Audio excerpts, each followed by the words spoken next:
एक राजा था, उसका नाम महिपाल सिंह था। वह बड़ा दयालु और धर्मात्मा था। प्रजा बड़ी सुखी थी। राज धन से भरा पूरा था। वह घुड़साल में सभी नस्ल के घोड़े की तन मन धन से रक्षा करता था। हर सावन माह में वह घुड़दौड़ करता। उस घुड़दौड़ में बहुत से राज्यों के सभी घोड़े भाग लेते थे, चाहे उन घोड़ों के स्वामी गरीब हो या अमीर। इधर 2 वर्ष से राजा के घोड़े हार रहे थे। इस हार से राजा बड़ा दुखी था। उसकी रातों की नींद और दिन का चैन चला गया था। चारों ओर अपयश हो रहा था, पर राजा की समझ में यह बात नहीं आ रही थी कि इसका कारण क्या है। उसके घोड़े अच्छी नस्ल के थे। उन्हें दाना पानी के अलावा दूध भी दिया जाता था। दूध के साथ साथ घी और ताकत देने वाले मसाले भी। राजा ने एक दिन सभा बुलवाई। सभा में राजा के सारे अधिकारी गण इकट्ठे हुए। दीवान, मंत्री, सेनापति, अश्वरक्षक, छोटा राजकुमार और पुनीत सिंह भी। राजा ने उन सभी से कहा, सावन का महीना आ रहा है।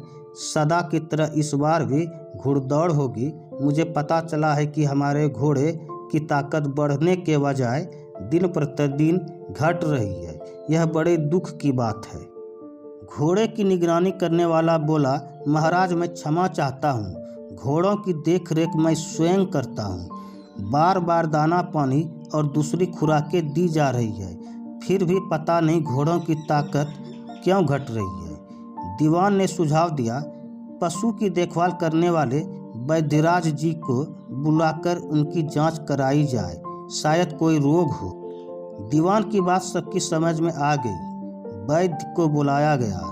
उसने सब तरह देखभाल करके कहा, घोड़ों में कोई रोग नहीं है। फिर, महाराज, घोड़ों की हालत में कुछ कहा नहीं जा रहा, लेकिन घोड़ों की क्षमता कम हो रही है। पुनीत सिंह बड़ा ही चतुर और गुणी था। उसने 14-15 वर्ष की उम्र में ही कई विद्याओं को पढ़ लिया था। बड़ा धीर स्वामी और आज्ञाकारी था। उसने राजा से विनती की, महाराज, यदि आपकी आज्ञा हो तो मैं इसके कारण की खोज करूं। तुम? हाँ महाराज। महाराज, मुझे भी एक अवसर दिया जाए। अवश्य दिया जाएगा।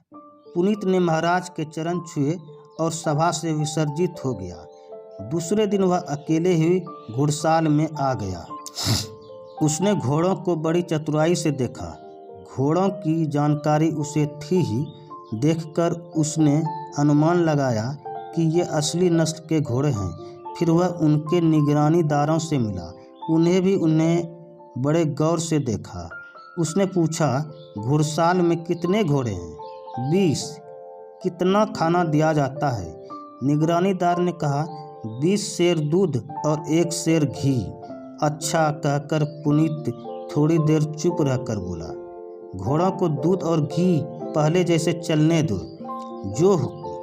पुनीत चला आया। दूसरे दिन वह फिर घुड़शाला में गया और निगरानीदारों के बड़े अधिकारी से बोला, तुम्हारे पास कितने आदमी हैं? 50। 60 कर लो, जो हुक्म। पुनीत उसके बाद कुछ नहीं बोला। उसने तीसरे दिन सभी निगरानीदारों को इकट्ठा करके कहा, तुम सब कमज़ोर हो। मैं चाहता हूं कि तुम लोगों को अच्छी खुराक मिले। सब निगरानीदार फूल की तरह खिल उठे। पुनीत ने सभी निगरानीदारों का वजन करा लिया। 1 माह बीत गया। घोड़ों की ताकत में कोई फर्क नहीं आया।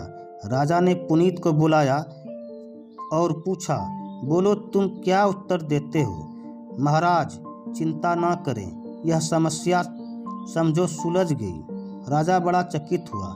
दूसरे दिन दरबार लगा। सारे दरबारी उपस्थित थे।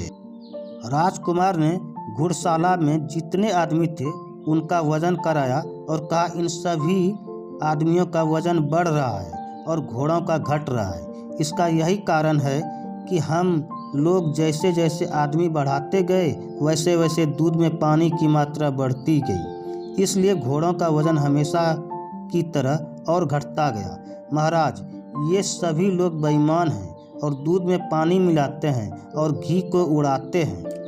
एक अधिकारी ने उठकर कहा, यह हमारी सच्चाई पर झूठा आरोप लगाया जा रहा है। दूसरे ने कहा, राजकुमार को उसका परिमाण देना होगा। राजकुमार ने तुरंत ताली बजाई। उसके 4 सेवक आए और उन्होंने दूध का बड़ा बर्तन दरबार में रखा। उस दूध को संबोधन करके राजकुमार ने कहा, महाराज, इस दूध में कीड़े मकोड़े हैं। कल मैंने अपने आदमियों से यह गंदा पानी वहीं रखवा दिया था। जिन लोटों में पानी मिलाया गया है उन पर इन अधिकारियों के उंगलियों के निशान हैं। वे भी आपके सामने हैं। अब बेचारे अधिकारी गण क्या करते? उन सबके मुंह उतर गए। राजा ने ऐसे नमक हराम नौकरों को कड़ी सजा दी और राजकुमार की इस छोटी उम्र में इतनी चतुराई देखकर उसे अपना शाही घोड़ा और शाही तलवार भेंट की। कुछ दिनों बाद घोड़ों को अच्छी खुराक मिलने से वे अच्छे हो गए और ताकतवर भी, जिसको देख राजा बहुत खुश हुआ। और अब घुड़दौड़ हुआ। तब राजा के घोड़े ने इस बार बाजी मार ली और दौड़ जीत आए। राजा इतना प्रसन्न हुआ कि वे अब चैन की नींद सो सकते थे।